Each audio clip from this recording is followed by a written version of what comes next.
এক বৃষ্টি ভেজা রাতের গল্প। সাগর আর মল্লিকার দেখা হয় একটি বর্ষা রাতে। সাগর গাড়ি নিয়ে বাড়ি ফিরছিল আর মল্লিকা রাস্তায় দাঁড়িয়ে ভিজছিল। সাগর মল্লিকাকে লিফট দেয় আর সেই যাত্রায় তারা একে অপরের জীবনের অংশ হয়ে যায়। সাগর বলল, বর্ষা রাতে তুমি ভিজে যাচ্ছ, চলো আমার সাথে। মল্লিকা চুপটি হেসে বলল, ধন্যবাদ, তোমার সহায়তা না পেলে আমি খুব কষ্ট পেতাম। সাগর মল্লিকাকে তার গন্তব্যস্থানে পৌঁছে দেয়, কিন্তু সেই যাত্রায় তাদের মধ্যে একটি বিশেষ সম্পর্ক শুরু হয়। পরবর্তী দিনগুলিতে তারা নিয়মিত যোগাযোগ রাখতে শুরু করে। সাগর মল্লিকার ভালো লাগা, খারাপ লাগা, তার স্বপ্ন ও কষ্টের কথা জানাতে চায়। একদিন সাগর মল্লিকাকে বলল, তুমি জানো, সেই বর্ষা রাতে থেকে আমি তোমার কথা ভাবি। তোমার মধ্যে এমন কি আছে যা আমাকে প্রতিদিন আকর্ষণ করে?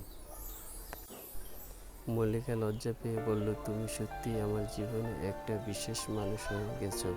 এইভাবে বর্ষার সেই রাত তাদের জীবনে এক নতুন গল্পের শুরু করে। তারা একে অপরের পাশে থেকে জীবনের প্রতিটি মুহূর্ত উপভোগ করতে শুরু করে। তাদের ভালোবাসা ছিল বৃষ্টির মতো শুদ্ধ এবং মধুর, যা প্রতিনিয়ত তাদের সম্পর্ককে গভীর করে তোলে।